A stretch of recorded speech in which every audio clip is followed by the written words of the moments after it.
In this lecture, we're going to look at the weird and wonderful world of price discrimination. So let's get started. Let's start with the initial case of Costco. The annual cost of a Costco membership depends on whether you are an individual or a business. You can purchase a regular membership for $60 a year or a premium version for $120 per year. The premium version includes an annual 2% rebate on purchases up to a maximum of $1,000. It also comes with Costco Connection magazine. This shows 4 types of non-uniform pricing: price discrimination, non-linear pricing, two-part pricing, and bundling. What are some examples of these? You must have a membership to purchase Costco items. That's part of bundling and part of two-part pricing. Membership costs depend on whether you're an individual or a business. Remember, we had a $60 fee for the individual, $120 for business. That's price discrimination. The Premier membership provides an annual 2% rebate, which is an example of non-linear pricing. Premium membership costs an extra $60 and gives you a 2% rebate on purchases, up to a rebate of $1,000. So the annual purchases must be greater than 60 divided by 0.02, which is your 2%, which is equal to $3,000 in order to break even. So if you're going to spend less than $3,000, you're better off not to get this particular membership. But if you're going to pay more than $3,000 in material that you buy from Costco, then it does pay to take the premium membership or the business membership. So what is Costco thinking? That families overestimate their annual purchases? Anything else? Suppose 2% rebate induces premium members to increase annual purchases by 10%. If the margin earned on the additional 10% of purchases is greater than rebate value, then the scheme raises an overall profit. So let's look at Mount Seymour in North Vancouver as an example of non-uniform pricing. Here we see that an adult is someone who's between 19 and 59 years of age and would have to pay an early bird sale of $3.49 and a regular price of $8.19. A student would pay almost the same, except they'd get an early bird sale here. Youth would pay less for the early bird and quite a bit less for the regular. And the same is with child, tots, and adults, seniors, I mean. Why are these customer groups being segmented? Well, clearly the children and tots are segmented to encourage parents to take them to the mountains so that in the future they would also be there, and in order to encourage the parents to go. That's also why you have a family membership, whether it has one adult or 2 adults. Now the real question is, what is the purpose of the September 30th cutoff? Well, it likely has to do with forecasts of how much snow there is. But you can think of perhaps some other reasons for the cutoff. If we look at parking at Pender and Seymour in downtown Vancouver, all right, we see that there is an early bird discount. Why is that? And why is there an overnight discount? Well, the reasons are clear. During the period 6 a.m. to 9 a.m. in the morning, there will be more spaces available, and the period overnight, there will be more spaces available. In other words, the parkade would not be sold out and would have excess capacity during those periods.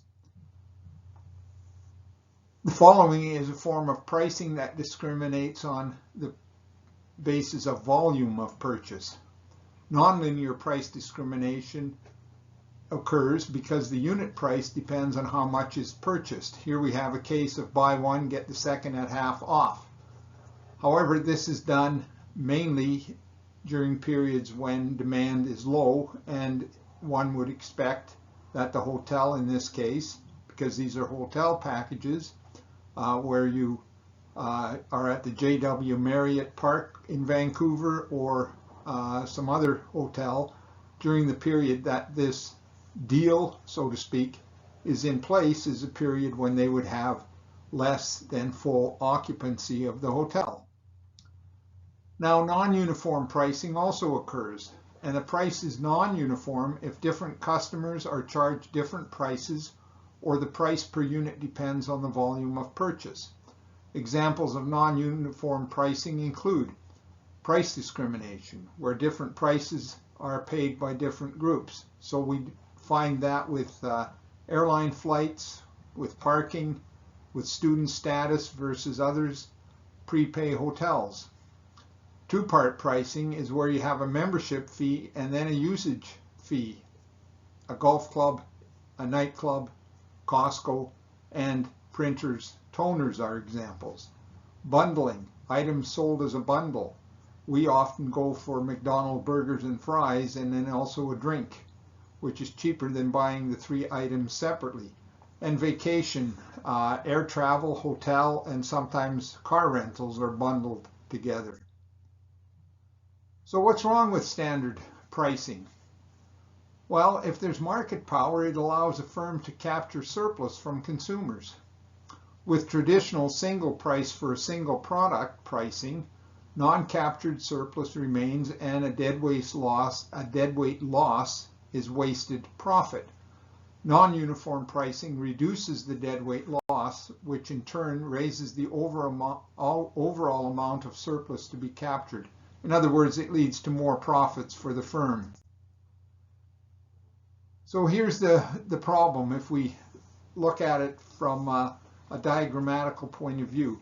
So here we have a demand function, a marginal revenue function, recall the earlier lectures, and here we're assuming a flat marginal cost. So with a single price, profits are maximized at P star. So this is the quantity, and this then is the price, and remember that we set the price where marginal revenue equals marginal cost, and then read it off of the demand function. You always read the price off the demand function. So how can non-uniform pricing expand profits? Well, it works like this. With traditional monopoly pricing, the consumer is willing to pay this amount. All right, so we have the same diagram here: demand, marginal revenue, marginal cost set to marginal revenue.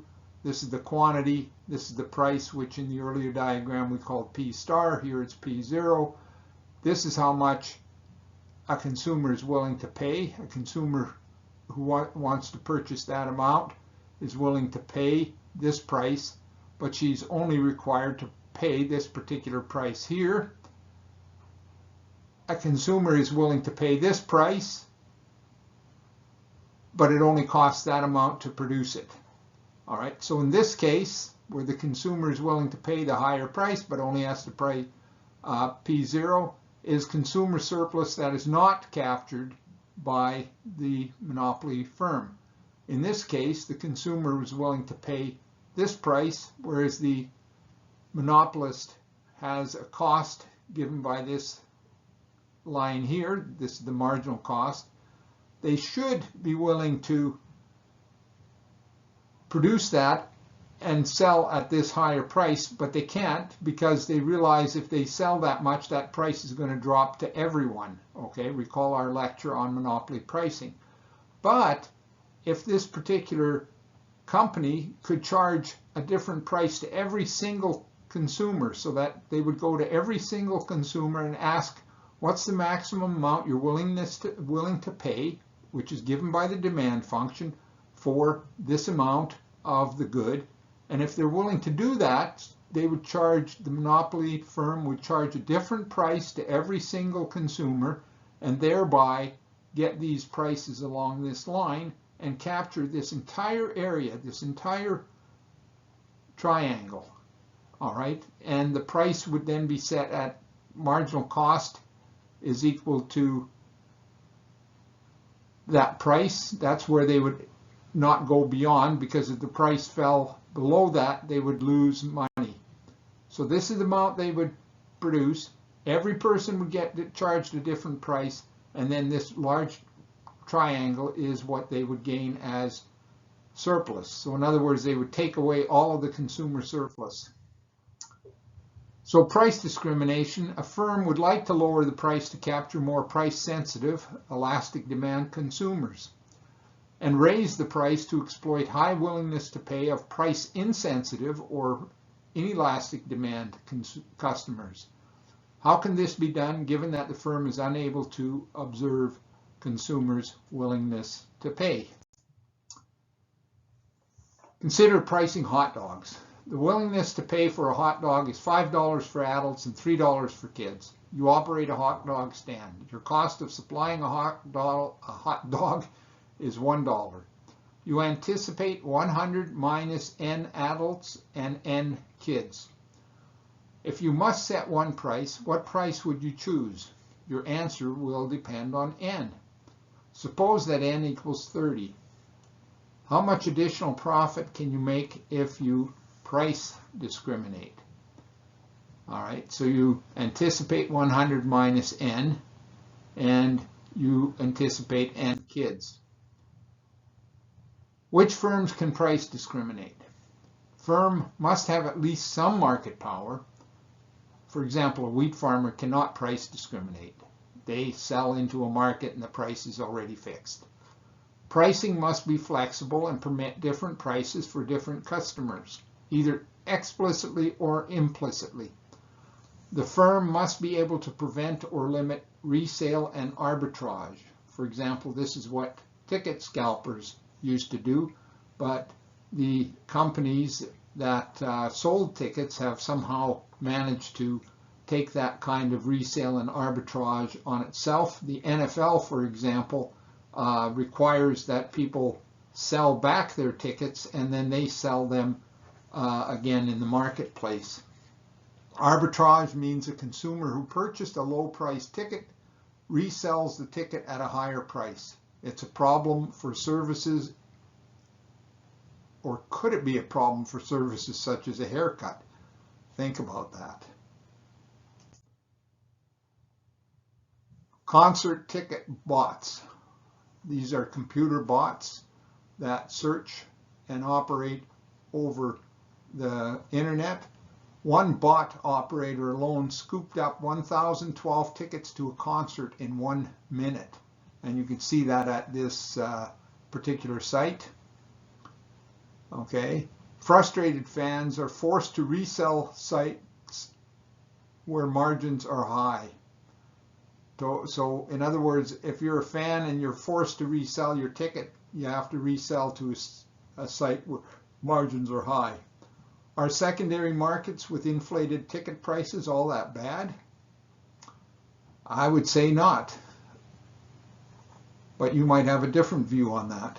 In the old days, when paper tickets were sold, it would not be worth my time as a university professor to stand in line for 3 hours for a concert ticket, or hunt down a scalper in the hours before the concert. Now I can pay what it takes in a secondary site to purchase a ticket with very little hassle. So, depending on your ability to stand in hours or just getting on the internet, will determine whether you will buy a ticket. So these bots have actually reduced the transaction cost, and therefore we're able to basically pocket that transaction cost of having to wait in line for 3 hours. Secondary markets have converted a situation with excess demand into effectively an auction where people reveal their true willingness to pay. Tuition fees. UBC and UVic and all other Canadian public universities charge much higher tuition fees for international students than for domestic students. Does this mean that domestic students are much more price sensitive to foreign students? Not necessarily. A large proportion of public universities' operating budget is covered by provincial government grants. The international tuition partially reflects the non-subsidized operating cost per student. That is, the government is okay with subsidizing domestic students, but not international students. And just to give you an idea, the University of Victoria recently declared that its budget had fallen by $10 million because there were less international students coming to their campus. And remember what the marginal cost of providing services to another student is. It's very close to zero to add one more student to a class of, say, 20 students. But the fact that international students are required to pay a higher tuition fee has allowed private universities such as Trinity Western to flourish and to be attractive to international students, because the international students do not have to sit in on classes that necessarily entail 100 or more students in a large classroom. So, getting back to price differences, these often reflect cost differences as well as price discrimination. The same item costs more on a dinner menu than a lunch menu, while drinks cost more outside of so-called happy hour. If you don't know what happy hour is, I suggest you try a local pub and determine to go there between, say, 3 and 5 o'clock in the afternoon, and then look again at between 7 and 9 p.m. Why is this the case? This is due to both higher labor cost in the evening, more staff per table, and due to price discrimination. A liter of milk costs more in a convenience store than a large grocery store such as Safeway. This is due to higher wholesale prices paid by the convenience store, as well as price discrimination. A hardcover book is priced higher to reflect both higher production costs and price discrimination. Some professors, like myself, prefer a hardcover book, but its content and its cost of production is not, the content is no different. The cost of production is only slightly higher, but the price is often $10 to $20 higher depending on the particular book and publisher. Okay, we can look at types of price discrimination. We encountered this earlier in the lecture. First, perfect or first degree price discrimination. We discussed that already, where the firm sells each item at the maximum price each customer is willing to pay. Then there's second degree or nonlinear price discrimination. Price per unit varies with the quantity purchased. So in other words, the price per unit varies with the quantity purchased. So if you're paying $2 for some item, you might only pay $1.50 per unit if you buy 10 of them. Block pricing is the most common type of nonlinear price discrimination. For example, buy one, get the second at half price, which is commonly used for selling groceries or clothing.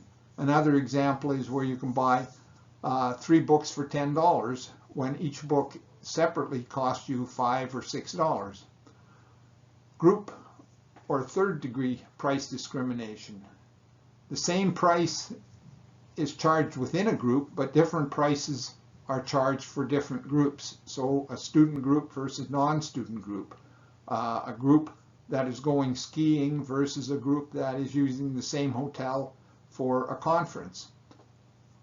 Automobile prices sold in the US are lower than the same vehicle sold in Canada, despite the lack of tariff between the two countries, or the tariff is so small that it makes no difference in the price. And this was a real problem, or remains a real problem, in transferring vehicles across the border. For example, at one time, I talked to a company in White Rock near the US border. They were selling 150 used Ford F-150 pickups to the US per month. Perfect price discrimination. We've talked about that. Charge each consumer their reservation price where marginal revenue equals price. Charge a marginally lower price as you move progressively down that demand curve. The seller must be good at haggling. and estimating a customer's willingness to pay, because you have no information on what that willingness to pay is. It is possible to haggle with a home renovation contractor, but don't push this too hard. An annoyed contractor can cut costs to match lower price, but you could end up worse off than before. All right, so here is what we saw a little earlier in the lecture. All right, we set the price here for customer with this reservation price, then a lower price for this next customer, and so on. But while this is an optimal price for a regular monopolist, we don't stop here. We keep moving to the right as long as the price is above marginal cost. All right, so here's the optimum for a regular monopolist, but here is the optimal quantity with perfect price discrimination. Notice that again, we stop right here where Q is the same as in perfect competition. The gain in profit from perfect price discrimination, we already went through that before. Previously with the monopolist, the area B represents the consumer surplus, A the monopoly rent. In this case, the deadweight loss is given by area C, but with perfect price discrimination, the monopolist or the seller gains area, not only area A, but also B and C, and the deadweight loss is converted into a profit, and B and C is the gain from price discrimination. Perfect price discrimination and competition are both efficient because there's no deadweight loss. Perfect price discrimination is more efficient than single price monopoly. Consumers who earn positive surplus with regular monopoly prefer regular monopoly over perfect price discrimination. But consumers who are not served with regular monopoly and who are served with perfect price discrimination earn zero consumer surplus in both cases. Suppose that demand is given by Q equals 10 minus 2P, and the firm's marginal cost is constant at 1. Calculate the increase in profit from perfect price discrimination versus standard monopoly pricing. First, calculate the standard monopoly solution by writing the inverse demand function as P. So we're solving this for P. P equals 5 minus 1/2 Q. The marginal revenue, we set this function, take the first derivative of it, and you get, pardon me, you don't take the first derivative, you just get marginal revenue equals 5 minus Q. Rather, what you would do is you'd multiply this term on the right by Q, in other words, price by Q, then take the first derivative, set it equal to 0, and you would get this as your marginal revenue. So you then set the marginal revenue equal to marginal cost. So Q, 5 minus Q is equal to 1, which is the marginal cost. And solving, you get that the monopoly quantity is 4 and the price is 3. Now, the gain in profits when switching from standard monopoly pricing to perfect price discrimination is equal to this area plus this area here. So we get this area is half of 5 minus 3. Remember, this is the monopoly solution. 4 was our quantity, 3 was the price. So we go 5 minus 3, which is 2. Take the half of that, which is 1. And then multiply it by 4. That gives you 4 was the consumer surplus. Remember, this is the area for a triangle. Do the same here. We get 2, divide that by 2, and we get 1 times 4. It's also 4. So the gain in profit is equal to that consumer surplus plus the deadweight loss equals 4 plus 4 is 8. And the previous monopoly rent was 4 times 2, which is also 8. So in total, the monopoly with perfect price discrimination has a profit of 16. All right, 8, 3 minus 1 is 2, times 4 is 8, plus these two areas, which is 8, so they get a total of 16. Group price discrimination. Firms usually don't use the reservation prices of individual consumers. It's too hard to figure out what each individual consumer would be willing to pay. However, firms can generally estimate the difference in demand elasticity for different groups of consumers. The greater the difference in the demand elasticity, the greater is the gain from group price discrimination. Remember our pricing formula when we were looking at elasticities? We had price minus marginal cost over price is equal to minus 1 over the elasticity. Price markup across groups varies according to differences in this demand elasticity. Which group has more elastic demand? Age-based discrimination, senior versus non-senior.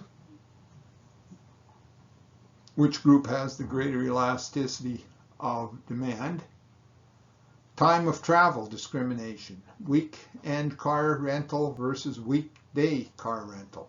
Probably the weekend car rental, and probably the senior has greater elasticity. Time of consumption discrimination, pub pricing of beverages 8 to 10 p.m. versus 3 to 5 p.m.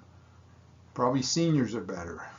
Local address discrimination, Whistler residents versus American resident. You'd want to charge more for the American. Time of arrival discrimination, daily parkade rate if arrival is before 8 a.m. versus after 8 a.m. Time is money. Firms recognize that wealthy people value their time more than less wealthy people. Firms will price high for those with low time cost and price low for those with high time cost. How does this work for store coupons? How does this work for last-minute specials for cruise ships? All right, this aims at the less wealthy, and this one does as well. So how do you optimally price when you have two groups? Suppose that M is the marginal cost of supplying group A and B, so that marginal cost is the same. And our profit is determined by the profit from selling to group A plus the profit from selling to group B, okay? So the profit of selling to A is given by P minus MQ, pardon me, P times Q, the profit, this is the net revenue from selling to A, minus, this is the marginal cost, times QA. So this is the price times Q is the revenue from selling to A, minus M times Q is the cost, plus the revenue from selling to group B, this should be a B here instead of a Q, minus MQB. We want to maximize profit, which requires that we set the first derivative of this particular function with respect to QA.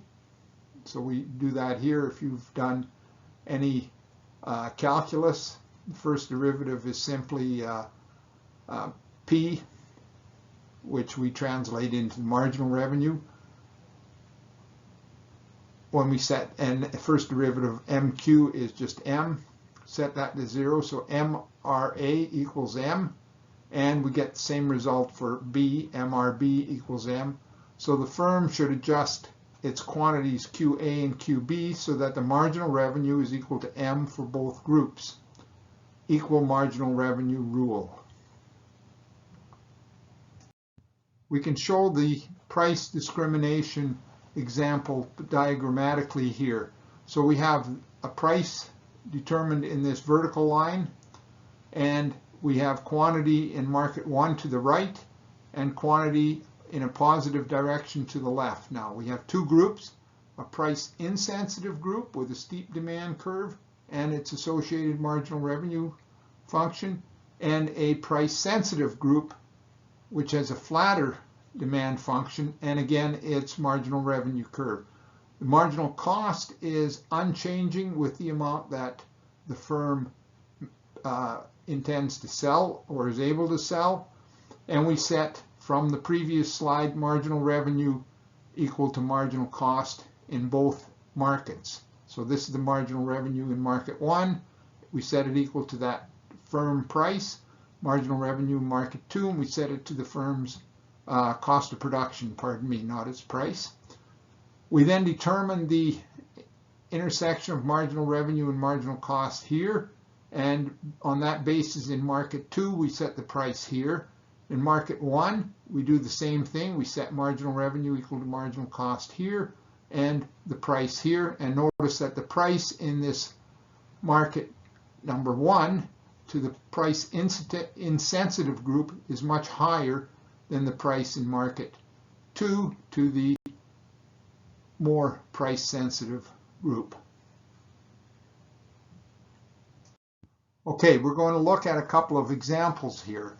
For example, the demand for beer during happy hour is given by Q equals 20 minus 4P, and the regular demand is given by Q equals 20 minus 2P.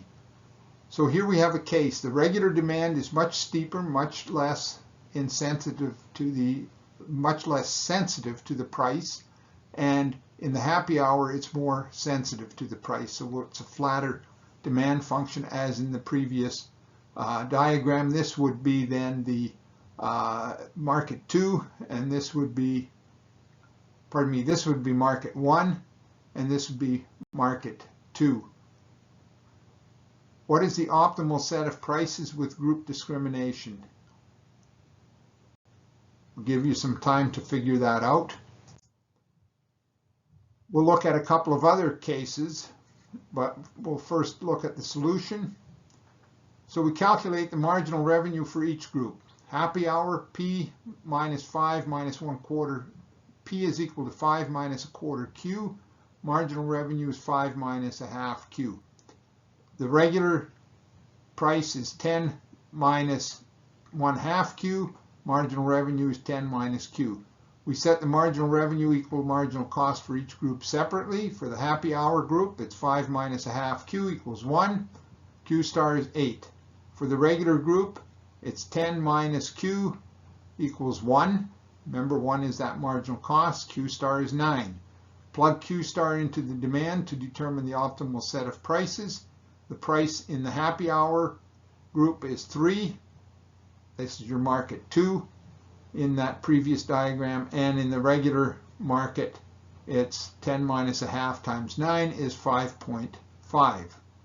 So we've discriminated with a price of 3 during happy hour and 5.50 during regular hours. The other example, suppose a regulation requires the pub to set a single price. In other words, no price discrimination. What is the optimal price to charge? How does it compare to the prices under discrimination? So we horizontally sum the two demand schedules to find out what the demand is across the entire two markets. So Q1 was 20 minus 4P and Q2 is 20 minus 2P. So we add the two up and we get 40 minus 6P. Write the inverse demand function for the combined total and we get P equals 40 over 6 minus Q over 6. The associated marginal revenue function for combined demand is marginal revenue is 20 over 3 minus 1/3 Q. All right, this is simply divide 40 by 2 gives you 20, and 6 by 2 you get 1/3. And this one, you cut the 1/6, you double that to get the steepness of the marginal revenue curve. Set marginal revenue equal to marginal cost and solve for Q star. So when we do that, we get 40 minus 6 minus 1/3 Q equals 1, solving, and we get Q star is 17. Substitute that back into the total demand schedule and we get a price of 3.83. So the common price is between the happy hour price of $3 and the regular price of $5.50. Now, when does the firm make more, the pub make more money? Makes more money if it price discriminates. So we look at elasticity and monopoly pricing. The monopolist seeks to maximize profit, and he does so, or she does so, by multiplying price times quantity. The difference between the perfectly competitive price and the monopoly price is that here we have that the monopoly price is a function of Q, of sales. With the perfectly competitive firm, this disappears. In other words, price is a fixed amount. All right, and that's what will come to play here. So we multiply price times quantity, which is your total revenue, minus total cost as a function of Q. So to maximize profits, we set the so-called first derivative with respect to Q and set the result equal to 0. So if we take the first derivative of this part, we get first PQ plus the derivative of P with respect to Q times Q. All right, so we first take the derivative of this little piece, and then we sum it to the derivative by taking this piece out. So if we just had P, not a function of Q, we would just have P times Q. But we don't, or pardon me, just P. And P would be minus, this is the first derivative. We mark that with that little sign there. This indicates first derivative. This is your marginal cost. So without monopoly, we would just have P minus C prime, marginal cost equals 0, so price equals marginal cost. Here it's a bit different. We have PQ plus dP dQ times Q.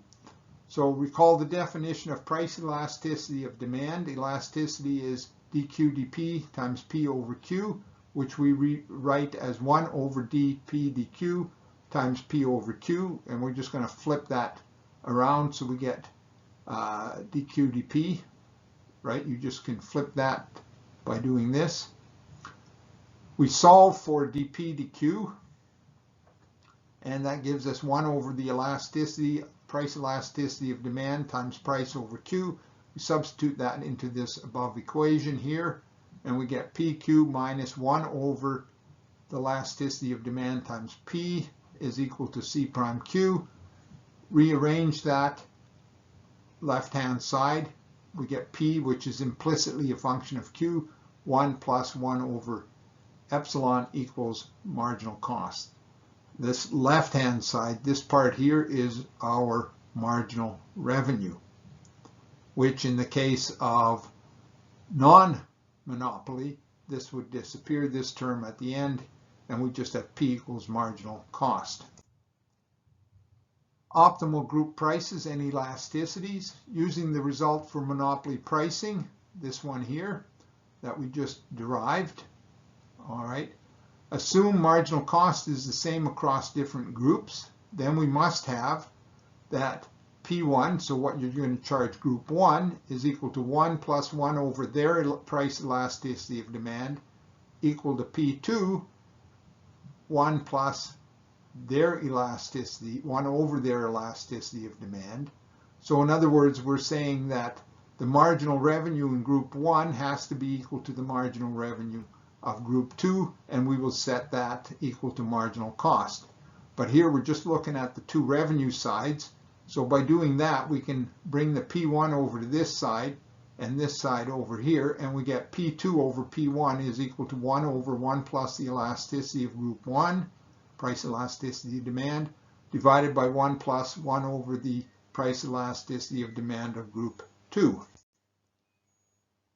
So we can look at an example. Suppose the demand elasticity for toothpaste is minus 7 over 4 in Superstore and minus 5 over 4 in 7-Eleven.